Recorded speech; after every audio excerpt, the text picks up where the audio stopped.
आज की कहानी एक ऐसी सीरियल किलर की है जिसकी सच्चाई जब उस वक्त उस दौर में सामने आई तो सिर्फ वो देश नहीं बल्कि दुनिया का हर देश जहां जहां तक ये खबर पहुंची हर कोई सन्न रह गया, सहम उठा।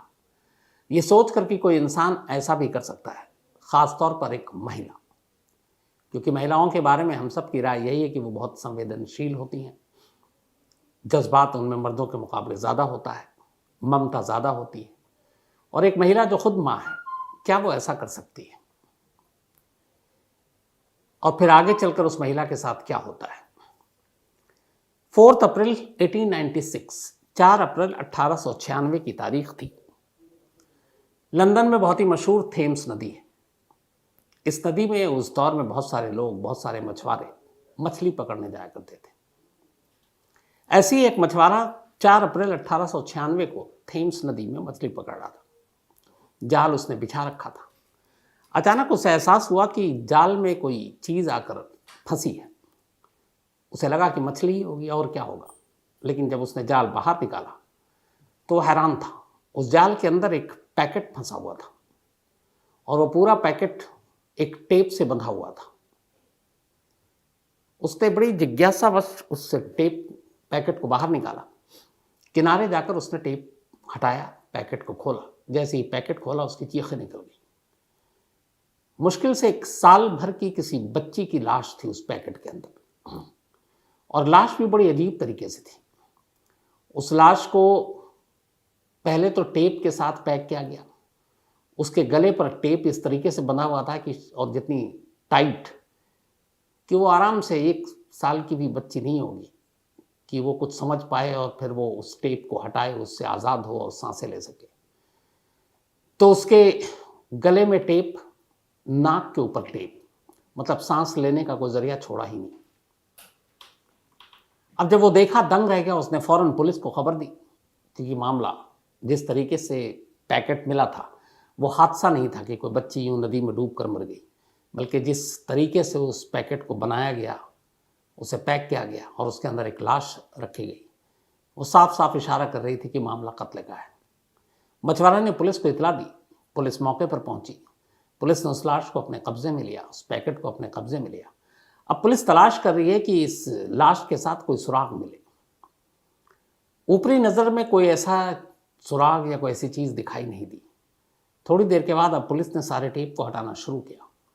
जो गले का टेप था, जब पुलिस ने उसको हटाया तो उस टेप के अंदर ही लपेट कर एक कागज़ का टुकड़ा मिला जो टेप के अंदर टेप के साथ अटैच था, और उस पर एक बच्ची का नाम लिखा हुआ था। पुलिस ने उस टेप को देखा तो उसे बड़ी हैरत हुई कि मतलब जिसने भी कत्ल किया है वो इस बच्ची की आइडेंटिटी नहीं छुपा रहा, बल्कि नाम भी लिख रहा है। अब ऐसा कौन हो सकता है? अब उस नाम को लेकर पुलिस ने शहर भर में खोज शुरू की कि ऐसी बच्ची कौन है। कहीं कोई रिपोर्ट लिखाई हो, किसी की बच्ची गायब हो। कोई फायदा नहीं, कोई सुराग नहीं मिला।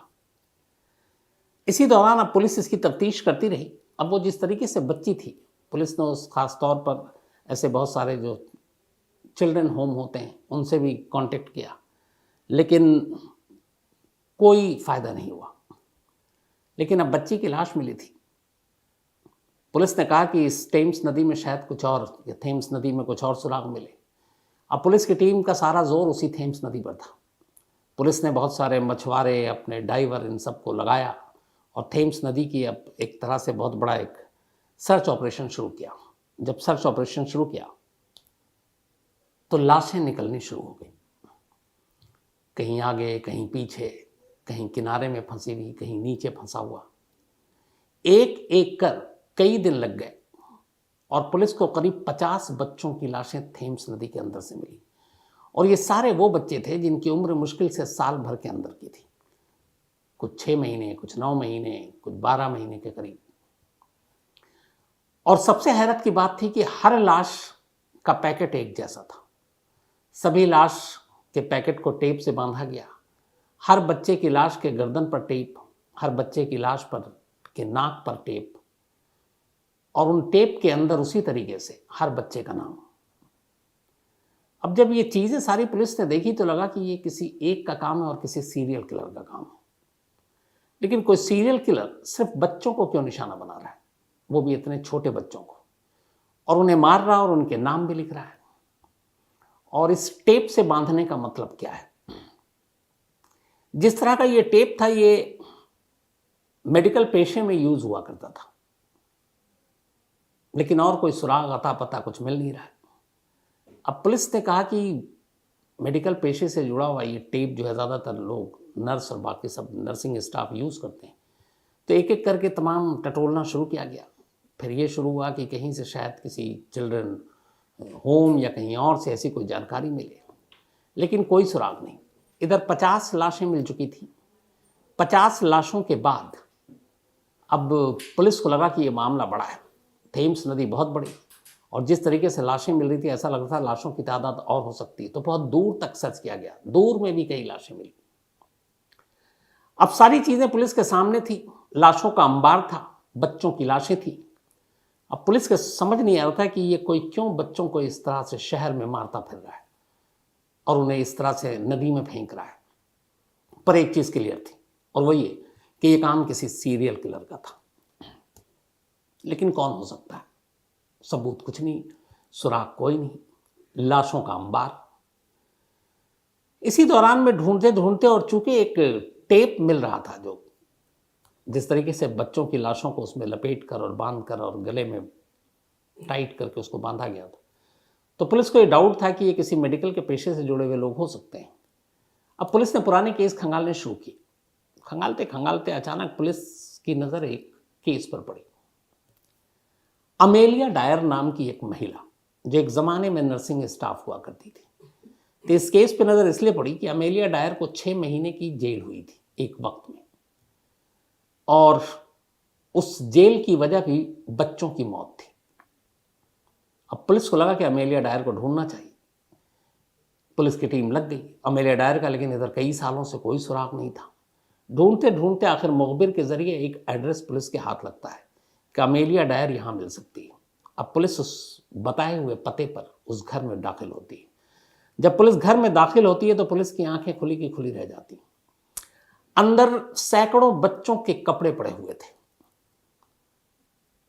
बच्चों के कपड़े, वैसे ही वो जो टेप था, वो बहुत बड़ी तादाद में वहां पे टेप रखे हुए हैं, और साथ में बच्चों के अलग अलग जो वैक्सीन दिए जाते हैं उनके पेपरों के भी अंबार थे। जब बच्चा पैदा होता है अलग अलग तरह की वैक्सीन दी जाती है। तो अब एक घर में बच्चों के इतने कपड़े, वैक्सीनेशन के इतने पेपर, सेम वही टेप, ये इशारा कर रहे थे कि पुलिस सही जगह पर पहुंची है और अमेलिया डायर ही इसके पीछे हो सकती है। लेकिन अमेलिया डायर गायब थी। पुलिस ने जाल बिछाया, मुखबिरों के जरिए फिर अमेलिया डायर का सुराग मिला।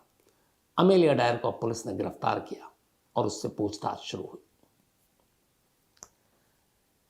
अब अमेलिया डायर कौन है और इस कहानी में उसकी एंट्री कैसे होती है? तब अमेलिया डायर ने सबसे पहले अपनी पूरी कहानी सुनाई। 1837 में अमेलिया डायर का जन्म हुआ था इंग्लैंड में। 5 भाई बहन में वो सबसे छोटी थी। माँ की मानसिक हालत थोड़ी ठीक नहीं थी, इसलिए परवरिश ठीक से नहीं हुई। लेकिन वो अपनी आंटी के घर में उसने परवरिश पाई, बड़ी हुई। जब वो 24 साल की थी तब उसकी शादी एक 59 साल के शख्स से कर दी गई, और वो उससे लगभग 3 गुना था। उस शादी से एक बच्चा पैदा हुआ। इसी दौरान शादी के बाद अमेलिया ने, चूंकि हस्बैंड उसे बहुत प्यार करता था, उससे कहा कि तुम अकेले बोर होती हो, कुछ सीखो। तो उसने नर्सिंग के कोर्स किए और नर्सिंग का काम करने लगी। लेकिन फिर एक बेटी पैदा हुई तो अब वक्त नहीं था, बेटी की भी देखभाल थी, उसने नर्सिंग का काम छोड़ दिया। अभी तक ठीक चल रहा था, पति कमा रहा था, लेकिन अचानक करीब शादी के 5 साल के बाद अमेलिया के हस्बैंड की मौत हो जाती है। वैसे भी उम्र उसकी ज़्यादा थी, लेकिन फिर भी उसकी मौत हो गई। अब मौत हो गई तो बच्ची की जिम्मेदारी आ गई अमेलिया के ऊपर, और कोई सहारा नहीं, काम करती नहीं थी। अब उसे मजबूरन ये लगा कि काम करना पड़ेगा। लेकिन फिर तभी घर वालों ने कहा और एक और शख्स से उसकी मुलाकात हुई और उसने उससे दूसरी शादी कर ली। लेकिन अमेलिया की दूसरी शादी जमी नहीं और फिर ये हस्बैंड वाइफ दोनों अलग हो गए। कुछ वक्त के बाद अमेलिया ने तीसरी शादी की।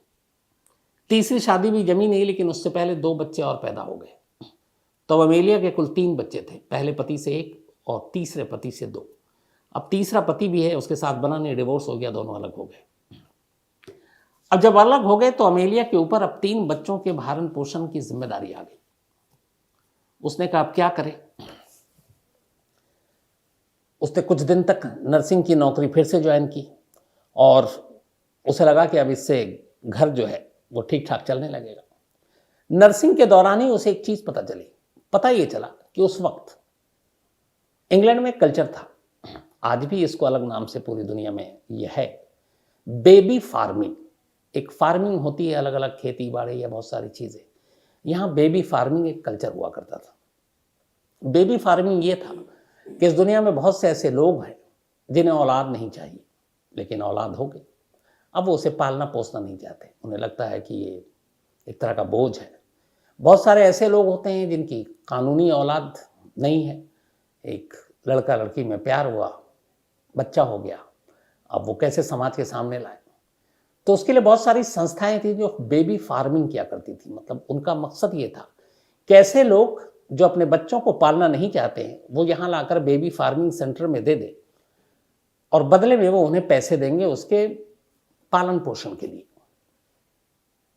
जैसे बहुत सारे ऐसे चिल्ड्रन होम होते हैं या अपने यहाँ जैसे ओल्ड एज होम होता है, बहुत सारे ऐसे लोग होते हैं जब माँ बाप बुजुर्ग हो जाते हैं तो उनके लिए ही बोझ लगते हैं और अपने माँ बाप को ले जाकर किसी ओल्ड एज होम में छोड़ देते हैं और वहाँ पैसे देते हैं।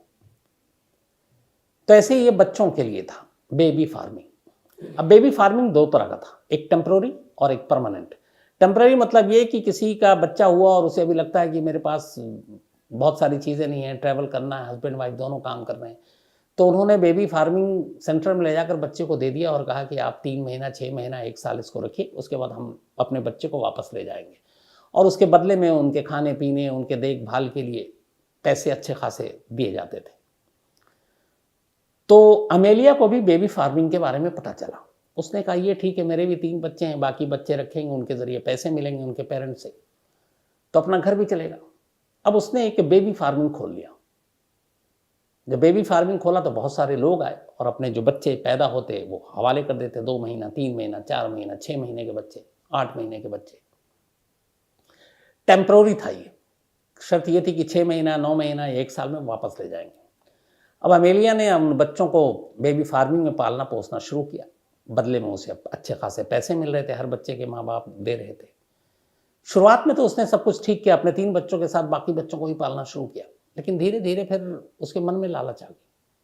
उसने कहा कि ये माँ बाप तो देखने आ नहीं रहे तो उनके बच्चों को ज़रूरी थोड़ी है कि हर वक्त दूध दूँ या खाना दूँ, अच्छे कपड़े पहनाऊँ। अब उसने उन बच्चों का निवाला एक तरह से छीनना शुरू कर दिया, पैसे अपने और अपने बच्चों पे खर्च करने लगी और वो बच्चे जो उसके पास रख कर गए थे उसको उसने भूखा रखना शुरू कर दिया। खाने पीने इन सब चीज़ों से उसने पैसे बचाने शुरू किए। अब बच्चे तो बच्चे हैं, भूख लगेगी, उसने उन्हें दिया नहीं। ऐसे में कुछ बच्चे बीमार पड़े और कुछ बच्चों की मौत हो गई। ऐसे ही एक बच्चे की मौत हुई। जब मौत हुई तो उसकी फैमिली ठीक थी, वो कहीं बाहर थी, इसलिए मजबूरी में अपने बच्चे को वो दे कर गई थी। तो जब वो आई और उसने पता चला कि उसकी बच्ची की मौत हो गई, उसे कुछ डाउट हुआ, उसने पुलिस में कंप्लेंट कर दी। पुलिस में जब कंप्लेंट की और पुलिस ने जांच की तो फिर मेडिकल रिपोर्ट और ये सारी चीज़ें हैं और उसमें पता चला कि अमेलिया की लापरवाही से उस बच्ची की मौत हुई है। उसकी हालत बिल्कुल ऐसी हो गई थी उस बच्चे की कि जैसे जिसको आप लंबे वक्त तक खाना ना दो, दूध ना दो, तो फिर वो कैसा हो जाएगा। तो उस बच्ची के बाप के इस केस के बाद पुलिस ने जांच की और अमेलिया को दोषी पाया। इसके बाद गिरफ्तार कर लिया, अदालत में पेश किया, लेकिन अदालत ने उसको गिरफ्तार के बाद जेल तो भेजा, लेकिन 6 महीने बाद फिर फैसला आया कि कोई ऐसा पुख्ता सबूत नहीं है जिससे यह साबित हो सके कि अमेलिया ने जानबूझकर बच्चों को भूखा रखा है। लापरवाही हो सकती, कई सारे बच्चे एक साथ हैं, लेकिन इंटेंशनली भूखा रखकर मारना यह मामला अदालत में साबित नहीं हुआ। तो 6 महीने के बाद अदालत ने अमेलिया को रिहा कर दिया। अब अमेलिया 6 महीने के बाद रिहा हो जाती है। रिहाई के बाद वो फिर बाहर आती है। अब उसे लगता है कि पहली चीज कि ये जो बेबी फार्मिंग है, ये अगर मैं टेम्पररी वाला करूंगी तो बच्चे को कभी ना कभी तो उसके जो भी फैमिली मेंबर्स हैं वो लेने आएंगे 6 महीने बाद या साल भर बाद।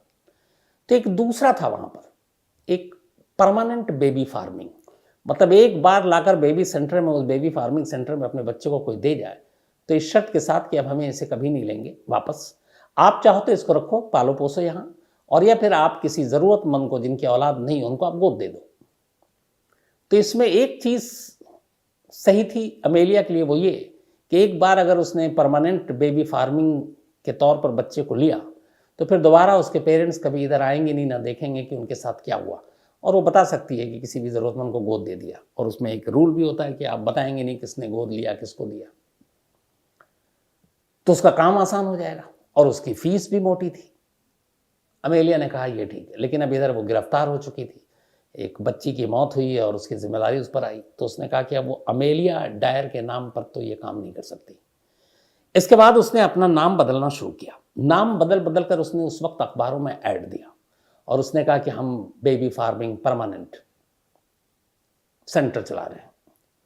विज्ञापन से असर हुआ, बहुत सारे ऐसे लोग थे ही जो अपने बच्चों से छुटकारा पाना चाहते थे। अब वो अमेलिया के इस बेबी फार्मिंग सेंटर में अपने बच्चों को लाकर छोड़ने लगे, और एक मुश्त चूंकि छोड़ना था तो मोटी मोटी रकम फीस भी देने लगे। अब अमेलिया तो मालूम था कि उसे करना क्या, उसे मालूम था एक बार बच्चे मिल गया पलट कर कोई आएगा देखेगा नहीं। पहले वो बच्चों को भूखा रखकर मारती थी, अब उसने ऐसा सिलसिला शुरू किया कि जैसे सुबह कोई बच्चा देकर गया, वो शाम को उसका गला घोट देती, वही गले में टेप लगाकर, और टेप इतना टाइट बांधती कि उसकी सांसें रुक जाती, उसके नाक पर टेप बांध देती, और उसके बाद उसी टेप के बीच में एक उसका नाम लिखती, और फिर उसे एक पॉलीथिन में पैक करती, पॉलीथिन को भी टेप से लपेट देती और ले जाकर थेम्स नदी में फेंक देती। कई बार उसे लगा कि बाहर रोज़ रोज़ या हर हफ्ते इस तरह से पैकेट लेकर निकलूँ तो शक ना हो, तो वो जहाँ रहती उसके आसपास का सुनसान इलाका था बहुत सारा, वो वहाँ किसी सुनसान जब होता शाम या रात का वक्त, वहाँ छोटा सा गड्ढा खोदती और ले जाकर उस पैकेट को उसी में दफन कर देती। उसने इस तरीके से जितने बच्चे आते गए उन सबको मारना शुरू किया और इसी तरीके से फेंकना शुरू किया। अब जब पुलिस ने उससे पूछा कि ये बताओ तुम टेप पे नाम क्यों लिखा करती थी, तो उसने कहा मैं इसलिए लिखा करती थी नाम ताकि एक तो याद रहे कि किस किस को मारा है, दूसरा कभी कोई पेरेंट्स आ जाए और पूछे बच्ची कहाँ है तो उसे ये पता हो। अच्छा, वो सारे बच्चों को नहीं मारती थी, अगर सपोज उसके पास 20 है 15 है तो उनमें से 5-7, और जैसे जैसे आते जाते फिर उसमें से पुराने बच्चों को मारती, फिर नए को मारती, फिर वो मिक्स एंड मैच एक तरह से था। तो ये था कि अगर कोई आए तो उसे फिर ये पता चले कि वो इनमें से हैं या जिसने उसे मार दिया वो है, तो बाकायदा लिस्ट बनाती थी। 50 से ज़्यादा लाशें थेम्स नदी से पुलिस ने बरामद की थी। अब अमेलिया डायर से पूरी जब बातचीत हुई तब उसने बताया कि हाँ, कबूल किया, और उसने कहा कि मेरे लिए, मेरी अपनी ज़िंदगी के लिए, जीने के लिए, 3 बच्चों को पालने के लिए पैसे बहुत ज़रूरी थे, और इसीलिए मैंने ये काम किया क्योंकि मुझे लगा ये सबसे सेफ काम है। यहाँ वो लोग जो अपनी ही औलाद जिनके लिए बोझ हैं और जो कभी परमानेंट बेबी फार्मिंग कर रहे हैं, परमानेंट यानी कि यहाँ छोड़ कर जा रहे हैं, वो पलट कर नहीं आएंगे, तो फिर वो जिंदा है मर गया है इसकी दुनिया को फिक्र क्या। तो फिर मुझे लगा कि ऐसे बच्चों को जीने का हक नहीं है और इसलिए मैं मार देती थी। पूछा गया कि आप बच्चों को गोद भी दे सकती थी, उसने कहा कुछ बच्चों को दिया लेकिन वो बड़ा लंबा प्रोसीजर था, तो मैं उन चक्करों में पड़ना नहीं चाहती थी। इधर बच्चे आए, बच्चे के साथ पैसे आए, और उसी वक्त मैं डिसाइड कर लेती थी कि किसको मारना है, कब मारना है। और ये बरसों चला, ये नहीं कि 1 महीना 2 महीना 3 महीने में उसने सारी चीज़ें कर ली होंगी, ये काम बरसों चला। और जब उसने ये सारे बच्चों को मारने शुरू कर दिए थे, पुलिस ने कुछ किया नहीं, कोई पेरेंट्स सामने आया नहीं, तो फिर उसका हौसला और भी बढ़ा। तो 96 में एक मछुआरे के जरिए थेम्स नदी से पहला पैकेट मिला था बच्चे का, और उसके बाद ये खुलासा हुआ, पता चला कि उसने करीब ये 80s में मारना बच्चों को शुरू किया था। तो अगर हिसाब लगा जाए तो उसने करीब 15-16 साल तक नॉन स्टॉप बच्चों को मारा, 15-16 साल। अब जब इतना लंबा अरसा था तो पुलिस को लगा कि 50 से ज़्यादा लाशें तो हमने थेम्स नदी में खुद ही बरामद कर ली। कुछ गड्ढों में उसने बताया, यहाँ तक कि जिन जिन जगहों पे दफनाया वो जगह भी उसे पूरी तरह से याद नहीं था। कुछ उसकी निशानदेही पर बच्चों के लाश ज़रूर मिले। और थेम्स नदी में उसने कहा मैंने ज़्यादातर फेंका। और थेम्स नदी बहुत लंबी नदी और 10-15 साल पुरानी बातें। कई लाशें मछलियाँ खा गई होंगी, कहीं कहीं और चली गई होंगी।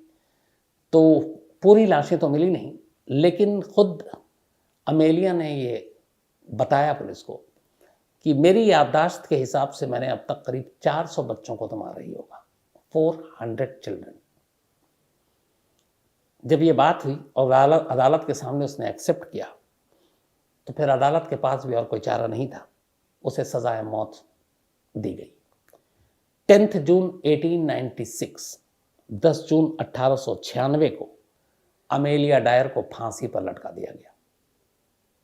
इतिहास में कहते हैं 400 बच्चों को इस तरह से मारना, ऐसी सीरियल किलर की कोई दूसरी मिसाल नहीं है। वो भी 3 बच्चों की एक माँ, न मालूम कितने लोगों को मारा। और इनमें से बहुत सारे लोग जिन्होंने बेबी फार्मिंग में अपने बच्चों को छोड़ा था, जब अखबारों के ज़रिए, मीडिया के ज़रिए उन तक ये बात पहुंची कि 400 चिल्ड्रन जिन्हें मारा गया, तब उन्हें पहली बार खुद उन लोगों को भी अफसोस हुआ कि उन्होंने क्यों अपने उन बच्चों को खुद से जुदा किया था, क्यों परमानेंट उसकी बेबी फार्मिंग सेंटर में दिया था। लेकिन तब तक बहुत देर हो चुकी थी। तो इसीलिए इस जुर्म की सज़ा, हालांकि कायदे से देखें तो मौत भी शायद कम सज़ा थी, लेकिन इससे ज़्यादा कानून दे नहीं सकता था, तो फांसी की सज़ा अमेलिया को दी गई। कहानी में फ़िलहाल इतना ही।